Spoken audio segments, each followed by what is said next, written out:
नेहा, चाय पियोगी? नहीं।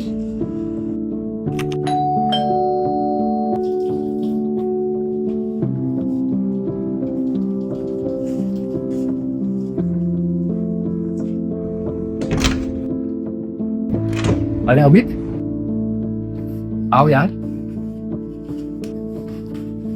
अब तुम दरवाजा भी खुद खोलने लगे। हाँ यार, यही पास में था तो खोल दिया। अरे आओ आओ अमित यार, बैठो।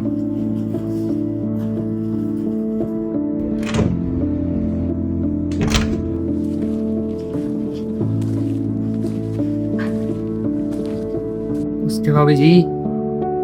आप लोग बैठो, मैं आपके लिए पानी लेके आता हूँ। नेहा तो थोड़ा काम में बिजी है। अरे रुको रुको, मेरा हो गया काम, मैं जो करती हूँ। अरे तुम अपने काम पे ध्यान दो, मैं हूं ना। देखा, इसलिए मैं इसको चोबू का गुलाम बोलता हूँ। फाइनली मेरी शिफ्ट खत्म हो गई गाइस। अच्छा चलो नेहा, फिर मुझे ना तुमसे कुछ काम था। हाँ चलो, क्यों नहीं। अरे नेहा और भाभी कहाँ गए? उन दोनों को कुछ काम था तो वो चले गए। लो तुम पानी पियो। तो और बताओ अमित, कैसे आना हुआ? अरे प्रिया को कुछ काम था नेहा से, तो सोचा साथ लेके आ जाओ। अच्छा अच्छा। अरे सच बता, तुम्हें शर्म नहीं आती?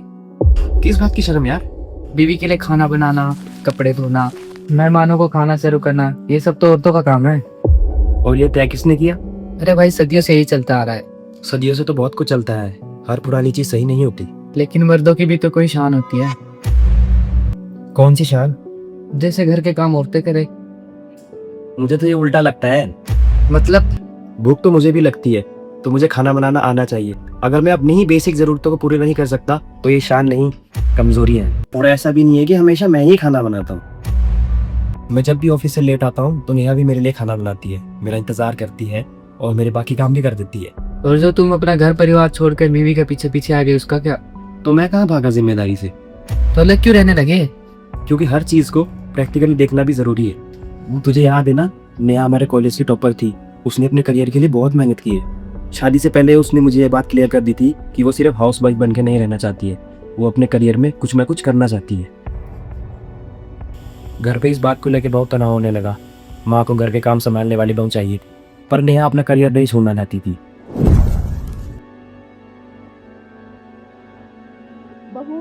हाँ जी बाजी, बन गया बेटा?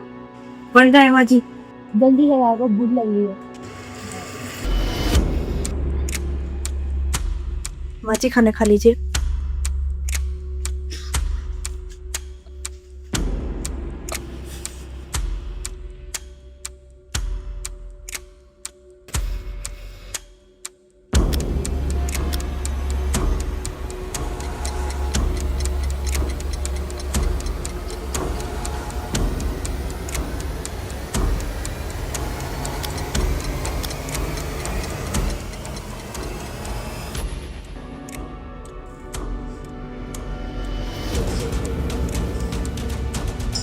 नेहा,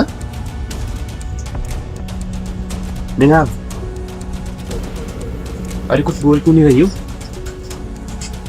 नेहा, अरे नेहा, क्या हुआ? तुम क्यों रो रही हो? मुझसे नहीं होगा विकास, मुझसे सच में नहीं होगा। कोई बात नहीं, कुछ नहीं होगा। मैं हूं ना, मैं कुछ ना कुछ कर लूंगा। अरे वाह, मतलब तो अपनी बीवी को बचा के लेके आया। नहीं अभी, मैं शादी करके पत्नी लाया हूँ, कोई घर पे काम करने वाली बेड नहीं लाया। शादी का मतलब ये नहीं है कि हम किसी लड़की को घर पे लेकर आए और अपने घर की सारी जिम्मेदारियां उसके ऊपर डाल दें। ये जिम्मेदारियां उसकी थी ही कब? समाज ने अपनी सहूलियत के हिसाब से ये जिम्मेदारियां उसके सर पे डाल दी। अच्छा, तो माँ बाप की जिम्मेदारी उसका क्या? वो मैं आज भी निभा रहा हूँ। घर पे मैंने हेल्प रखी है। अगर घर पे कोई भी जरूरत हो, हॉस्पिटल हो, खर्चा हो, तो मैं सबसे पहले वहां पहुंचता हूँ। हम हर वीकेंड उनसे मिलने जाते हैं, उनके साथ बैठते हैं, खाते हैं और सारे त्योहार मनाते हैं। और रिश्ता आज भी वैसा ही है। लेकिन साथ रहते तो? जहाँ चार बर्तन खटक रहे हो, वहाँ थोड़ी दूरी कभी कभी रिश्तों को बचा लेती है। और एक बात बताओ, हमारे मम्मी पापा भी तो दादा दादी के साथ नहीं रहते थे, उन्होंने भी अपना अलग घर बसाया था। तो फिर आज हम इसे संस्कार और कर्तव्य का मुद्दा क्यों बना देते हैं? लेकिन पत्नी का भी तो कर्तव्य होता है माँ बाप की सेवा करना। एक बात बताओ, माँ बाप किसके हैं? हमारी। तो पहली जिम्मेदारी किसकी हुई? हमारी। बस यही तो मैं बता रहा हूँ। अगर वो मेरे माता पिता का सम्मान करे, उनकी मदद करे, तो मुझे उसी चीज में खुशी मिलेगी जो चीज उसने की भी है। लेकिन मैं उससे यह उम्मीद नहीं कर सकता कि वो यहाँ आते ही अपने माता पिता को भूल जाए और मेरे माता पिता के लिए वही सेम चीज महसूस करे जो मैं करता हूँ। रिश्ते समय लेते हैं, ऑर्डर से नहीं बनते। और रही बात घर छोड़ने की, वो सिर्फ मैंने नहीं छोड़ा है, नेहा ने भी छोड़ा है। उसने अपनी दुनिया छोड़ी, अपना घर छोड़ा, अपने माँ बाप छोड़े और मेरे पास आई। तो हम ये कैसे कह सकते हैं कि उसके माँ बाप की वैल्यू मेरे माँ बाप से कम है? अगर वो मेरे करियर के लिए समझौता करे तो उसे त्याग कहते हैं, और अगर मैं उसके करियर के लिए समझौता करूं तो उसे जोरू का गुलाम कहते हैं। ये कैसी इक्वालिटी है? और सच बात बताऊं, वो मुझसे ज्यादा कमाती है और मुझे इस चीज की कोई शर्म नहीं आती, गर्व होता है, क्योंकि वो उसकी मेहनत है और ये सब कुछ वो कर सकती है। मेरे सपने कैसे उसके सपनों से बड़े हो गए just because I am a man and she is a women? ये कैसी इक्वालिटी है? लेकिन ये तो परंपराएं चलती आ रही है, हमने थोड़ी बनाई है। जिस समय ये परंपरा बनी थी उस समय के हालात कुछ अलग थे और अब के समय में कुछ अलग है। उस समय बैलगाड़ी चलती थी, आज कार चलती है। बदलाव बुरा नहीं होता बल्कि जरूरी होता है। अगर हम सारी जिम्मेदारियां औरतों पर डालते रहेंगे तो वो दिन दूर नहीं भाई, जब लड़कियां शादी करने से डरने लगेंगी। उनका जीवन आज भी चल रहा है, वो कमा रही है, वो खा रही है, अपना घर चला रही है, वो अपने फैसले खुद ले सकती हैं।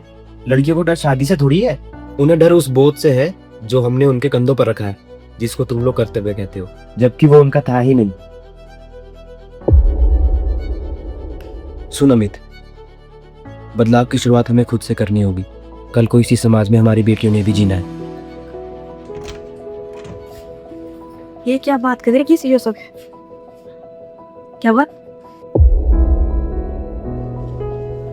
क्या हुआ?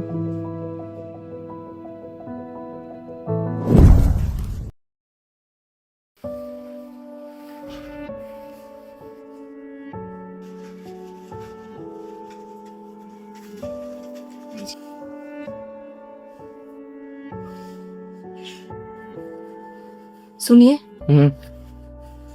वो मैं जॉब के लिए अप्लाई करना चाहती थी, अब वैकेंसी निकली हुई है। जॉब? वो बस मैं ट्राई करना चाहती थी। और बच्चे? मैं मैनेज कर लूंगी, और घर का कौन देखेगा? मैं संभाल लूंगी। और माँ बाप जी? हर चीज के पीछे भागने की जरूरत नहीं है, घर संभालो वही बहुत है। जी।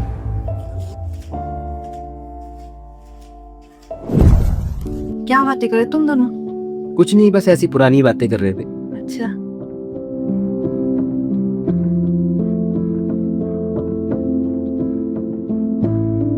तुम जॉब करना चाहती थी ना?